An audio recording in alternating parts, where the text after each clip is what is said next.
Hello, I'm Marlis Arnold, trade show marketing consultant and author of the book, Build a Better Trade Show Image. Welcome to the Trade Show Insights podcast with news, tips, and tools to expand your knowledge of exhibiting.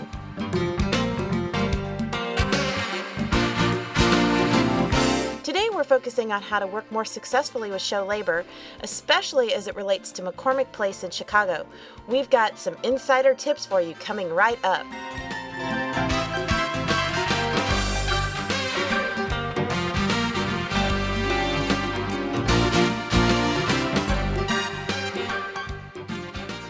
Our guest today is Frank Vavpotic, and he is in sales with CEP Exhibit Productions, and he's going to give us the vendor's perspective on dealing with show labor, and especially as it relates to McCormick Place in Chicago, which has been a hot topic these days. So, Frank, thanks a lot for joining us. Oh, my pleasure to be on, Marlis.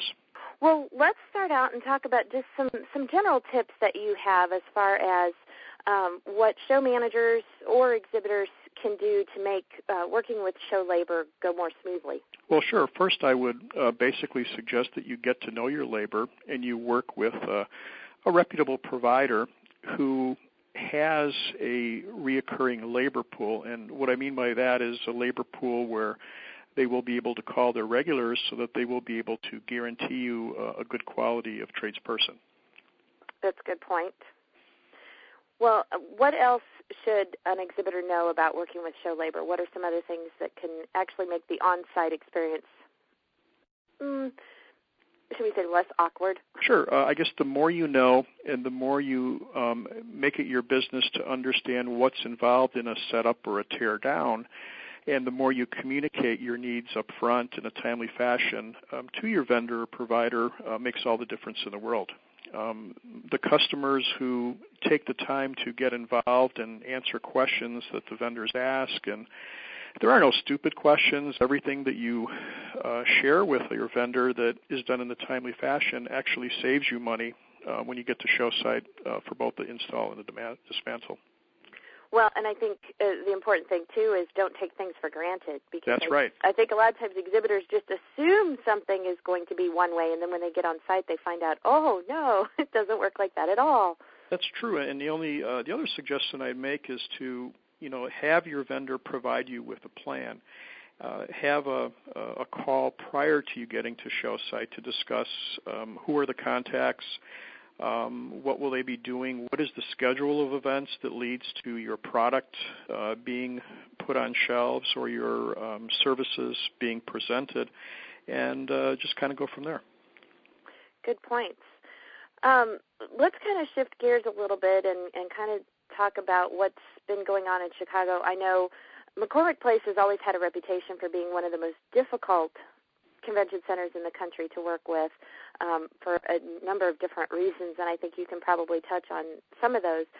But recently, with all of the conventions who have pulled out and all of the controversy over show labor, just for our listeners who maybe haven't been following the news quite as closely, basically the entire task force or the entire Metropolitan Pier and Exposition Authority board has been replaced with an interim board. So I'm very curious to hear, especially from a Chicago insider perspective, how is this going to change things? What are some of the outcomes that are expected? Sure. So just kind of tell us what you've seen from being there watching it on the inside. Well, first, I was born and raised in Chicago and grew up working with labor in Chicago and then got into this industry. And I scratch my head today when people, comment on how difficult it is, because it all comes down to picking the right labor, the right supervisors, and having a plan, because I've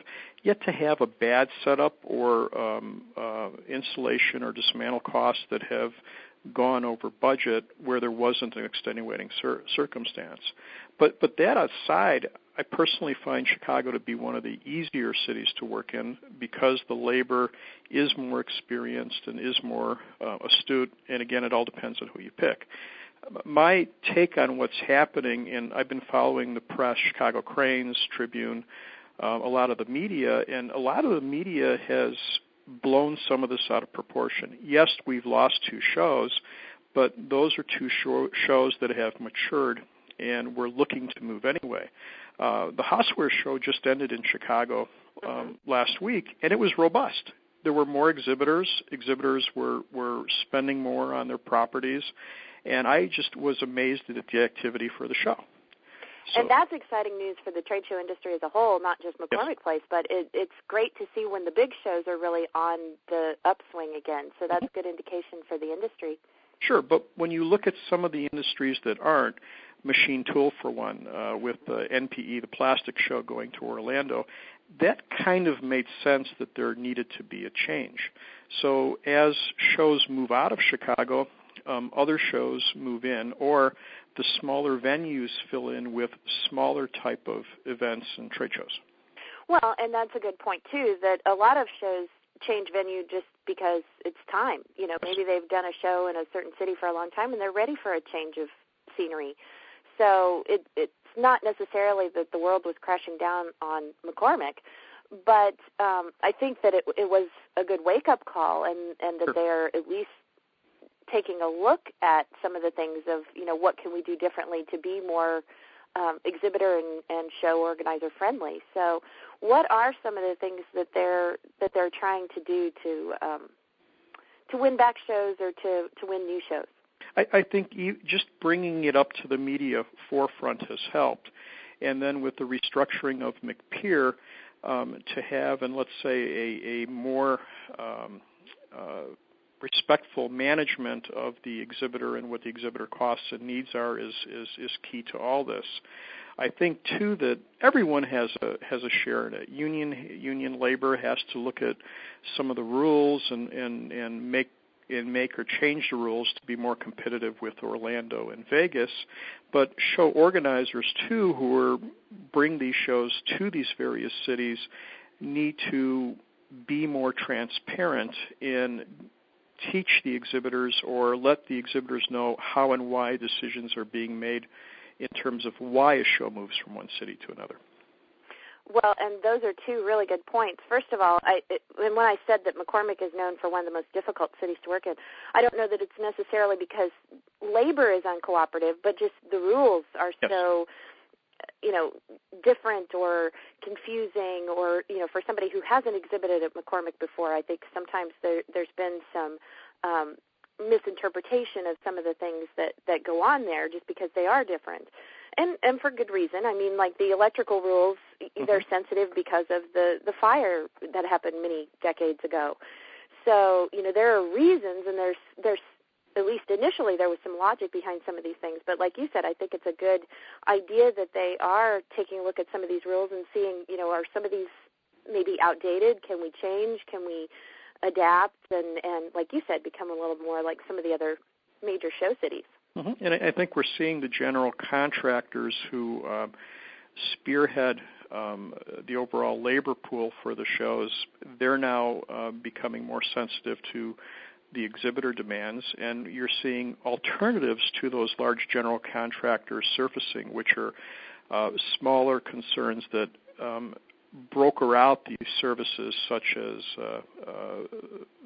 the forklifts and the drapery and the chairs, so they're not presenting everything all from under one roof, but are rather putting together packages for the show management that are more affordable and even down the road to the end user, the exhibitors. Mm-hmm.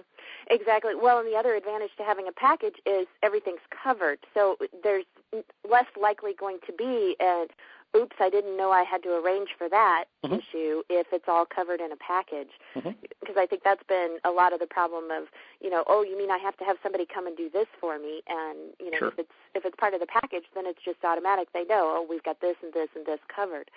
Which I think was the other good point that you brought up, is that it needs to be a good, solid education from everybody. I mean, labor needs to educate the show organizers on what they're doing, and also educate the exhibitors, and then the show organizer and the show manager needs to be sure that they are educating the exhibitors on this is what you need to do and this is why. Because I think the why is the piece that's often missing is, you know, okay, so maybe you don't like the rules, but this is why they're there and this is why you need to do this.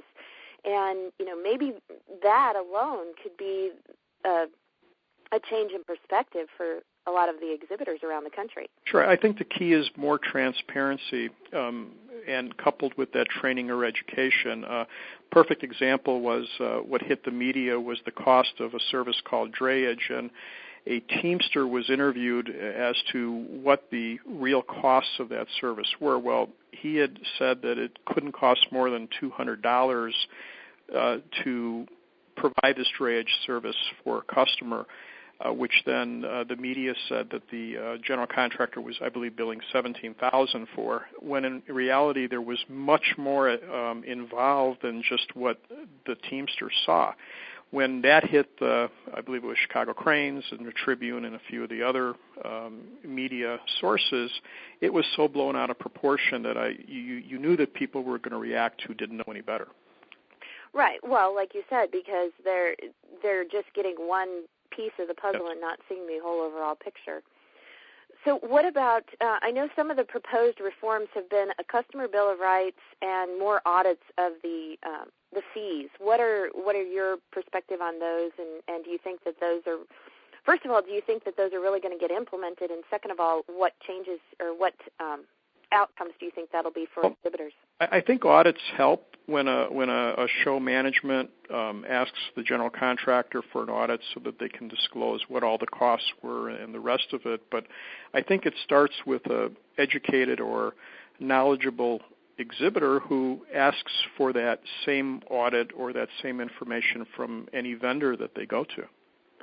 So that there's always this, okay, I know that it costs this much because a simple savings is that if you give your vendor your FedEx number or, help him with that, he or she won't mark it up or you won't have to add extra cost to it. And a vendor provider will be more than happy to work within the parameters of what your budget are and what you have to spend. Well, and again, going back to the education, as long as exhibitors understand on the front end, they take advantage of all the early bird discounts and package pricing and all of that, where they can get the same amount of services, but for a much reduced cost. And if they're not understanding that this is the way it works, and then they're adding things last minute on setup day, then they're gonna pay a premium price.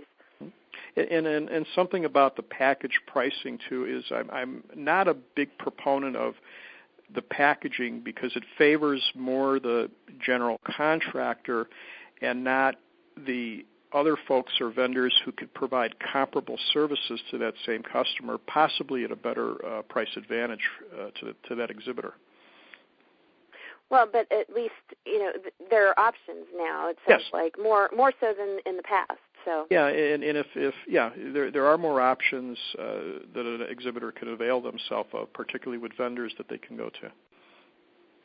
Well, what else have you seen as far as what's been happening in throughout this process and how you see things progressing forward? What do you see the biggest what should we say the biggest advantages coming out of this down the road? Well, it's I guess I would say up is down and down is up in our industry. People who were going to trade shows, conventional trade shows, are opting to do more private events and bring their customers to them.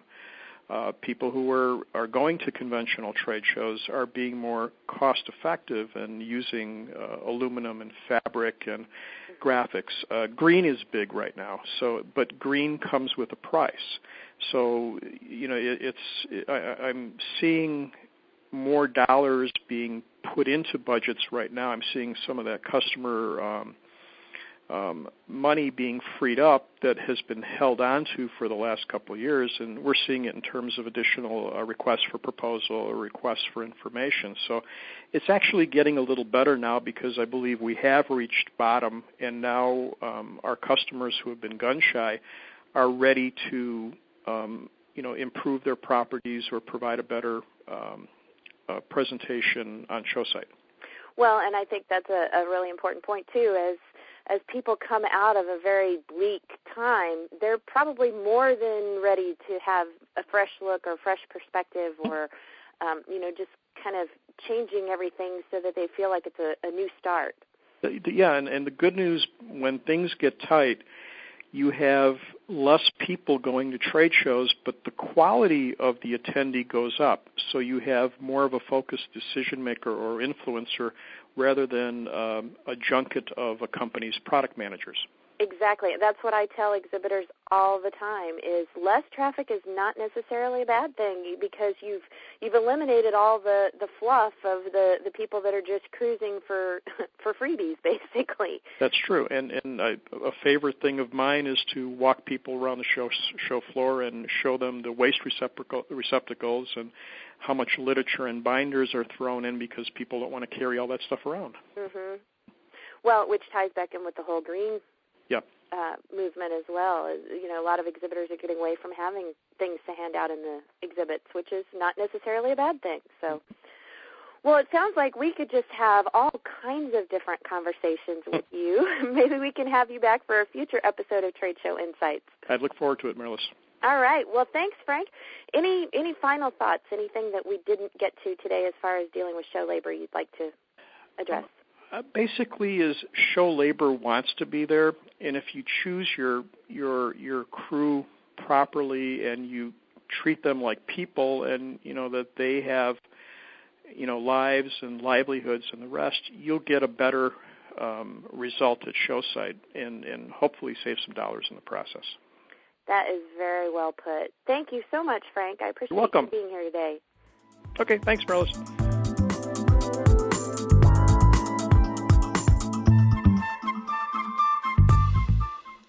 Are you looking for more results with your exhibits? Learn what smart exhibitors know in the Exhibitor Ed Training Kit. This kit is filled with 6 audio CDs, a workbook, and other checklists and resources. It doesn't matter if you're headed to your first trade show or your 51st. There are steps you might be missing that can make you more successful. Inside the Exhibitor Ed Kit, you'll get practical step-by-step tips and expert insights to provide real-world examples you can replicate in your own exhibit program.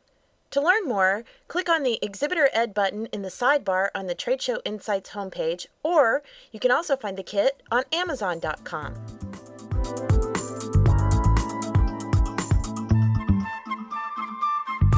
Trade Show Insights is protected by the Creative Commons copyright license. You may feel free to share this recording with colleagues as long as it is shared in its entirety and is not used for commercial purposes. To learn more, please see the link in the show notes.